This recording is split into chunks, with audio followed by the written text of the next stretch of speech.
Hello friends, आज आम कौन करवा ना 8th क्लास रो 5D ज्योमेट्रीटा करवा। ए विषय आम कौन कर त्रिभुज विषय किसी कही त्रिभुजर क्षेत्रफल त्रिभुजर किपर उच्चता बाहर करवा। प्रथम देखा ना त्रिभुजर क्षेत्रफल केते गुडे सूत्र कर सारा पर आम कौन करवा त्रिभुजर क्षेत्रफल सूत्र अच्छी कौन हाफ इंटू भूमिर दैर्घ्य गुणन उच्चता। हाफ इंटू भूमिर दैर्घ्य गुणन उच्चता यहाँ गोटे त्रिभुजर क्षेत्रफल। एबे देखिबा जदि त्रिभुजर भूमिर दैर्घ्य बाहर करिया कही भूमिर दैर्घ्य बाहर करिया कही 2 गुणन क्षेत्रफल विभक्तक उच्चता।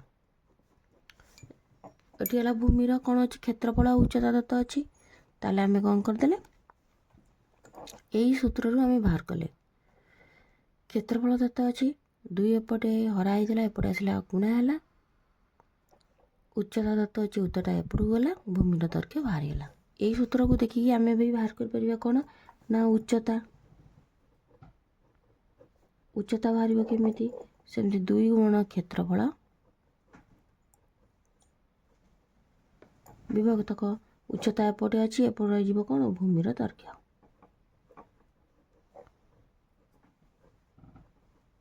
भूमिर दैर्घ्य ये सबू जाक कौन हम गोटे सूत्रु बाहरी ताले एबे कौन करिया समबाहु त्रिभुजर क्षेत्रफल समबाहु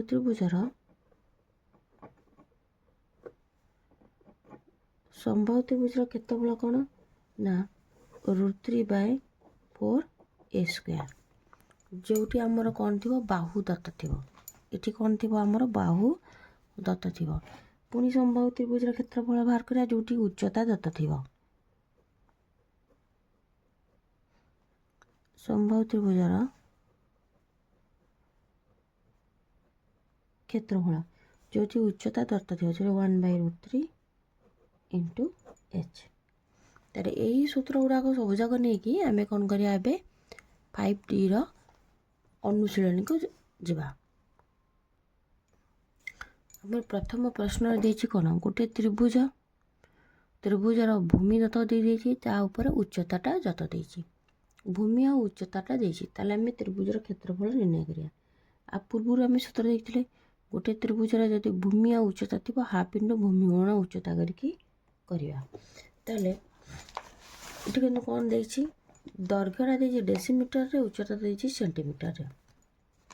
एबे आम देखिदबा त्रिभुजर भूमि 2.55 डेसीमीटर आमर है केते ना 2.55 डेसीमीटर उच्चता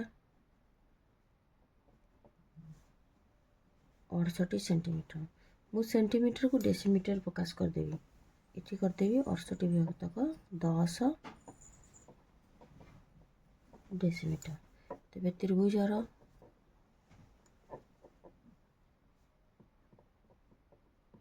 क्षेत्रफल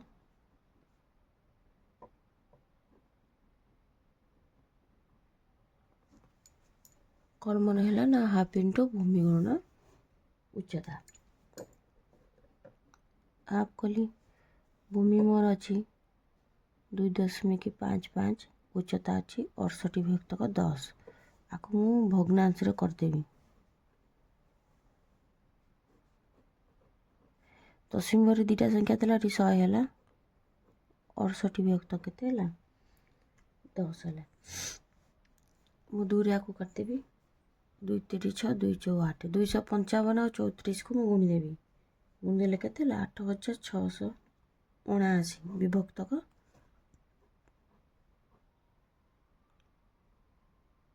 1000 79 ये 70 गोटे शून कटिगला बोला 8.67 वर्ग केते हम वर्ग सेंटीमीटर डेसीमीटर अच्छे ताले अतएव त्रिभुजर क्षेत्रफल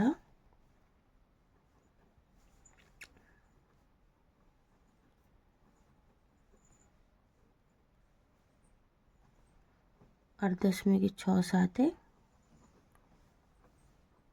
वर्ग डेसीमीटर।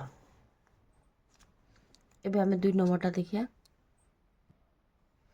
एबे हमर प्रश्नटा अछि कौन 2 नंबर गोटे त्रिभुजा गोटे पार्क अछि गोटे बाहुर दैर्घ्य देइजे 288 मीटर एवं ସେହି बाहु प्रति विपरीत बिंदुरु विपरीत कौणिक बिंदुरु गोटे उच्चता बा लंब अंकित होइछे जे हला 115 मीटर भूमिटा देला 288 मीटर ताला हमर एठी भूमि दत्त हो गेला उच्चता दत्त होला तेबे त्रिभुजर आमे कोन करबा ना क्षेत्रफल निर्णय करिया ताले त्रिभुजटा आमे कोन करिया क्षेत्रफल सेही त्रिभुजर सूत्र पकई के आमे कोन करिया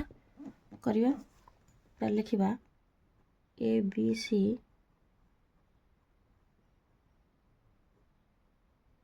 त्रिभुजाकार पार्क भूमि केते हला बीसी 288 मीटर उच्चता एडी 115 मीटर ताले त्रिभुजर को त्रिभुज ना त्रिभुज एबीसी रो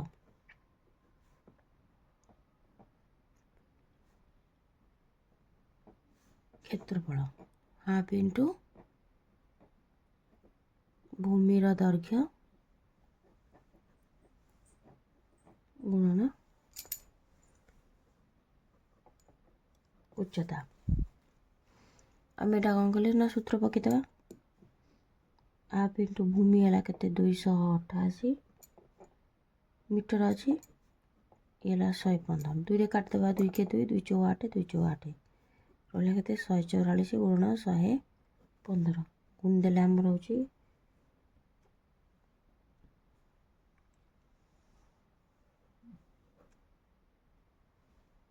16,560 वर्ग मीटर अतएव आम लिखा कौन ना त्रिभुजाकार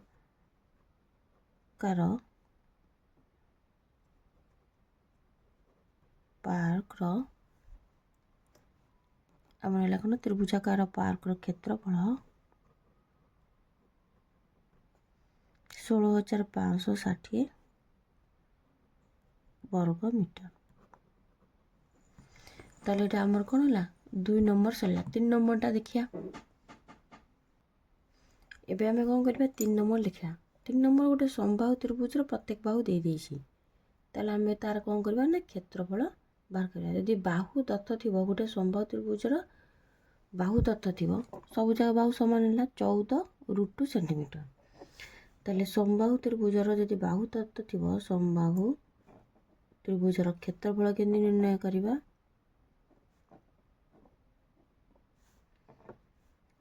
√3/4 इंटू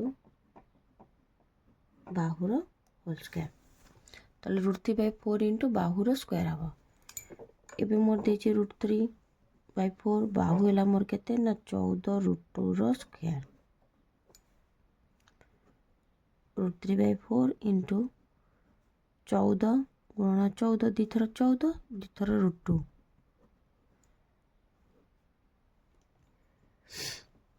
आम आगे 2 रे काटदेवा 2 दूने 4 2 7 14 रहा केते ना 7 गुण 14 दीटा √2 को गुणले मोर हला केते 2 14 एठी हमर हला केते दीटा √2 को गुणले 2 तळे अछि हमर केते 2 अछि ताले गुणन √3/2 हला √3/2 ए 2 2 कटि जीवो 14 को क्या करिबा हमें केवल 7 रे गुणिबा आगो हमर अवशिष्ट रहला केते √3 ताले हला केते 98 √3 वर्ग सेमी ଆଇରେ ଏଇଟା ଦେଇଥିଲା। ଡବଲ୍ ଆଇ ହେଲେ ସେମିତି ଦେଖିବା ସେଇଟା।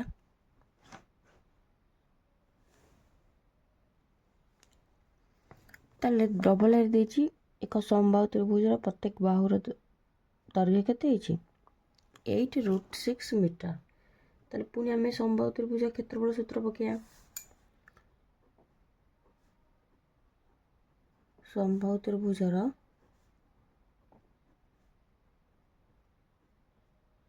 କ୍ଷେତ୍ରଫଳ କେତେ ହେଇଛି ସୂତ୍ର ହେଲା √3/4 a ସ୍କୋୟାର କରିଦେବି। √3/4 ଏ ହେଲା ଆମର କେତେ ହେଲା 8√6 whole square. √3/4 into 8 into 8 √6 into √6 ବାହାରିଲା। 4ରେ କାଟିଦେବ 4 ଦୁଣେ 8। ଏଠି ରହିଲା √3 ରହିଲା 8 ଦୁଣେ କେତେ ହେଲା ଏଠି ହେଲା 16। √6କୁ √6ରେ ଗୁଣିଲେ କେତେ ହେବ 6। ସମ୍ପୂର୍ଣ୍ଣ ଗୁଣି ଦେଲା ବେଳକୁ 96√3 ବର୍ଗ ମିଟର। ତାହେଲେ ଆମର ପିଲାମାନେ କ'ଣ ହେଲା 3 ନମ୍ବର ପର୍ଯ୍ୟନ୍ତ ସରିଲା। ନେକ୍ସଟ କ୍ଲାସ୍ରେ ଆଉ ଅବଶିଷ୍ଟ କ'ଣ କରିବା ନା ଗଣିତ ଗୁଡ଼ିକ କରିବା।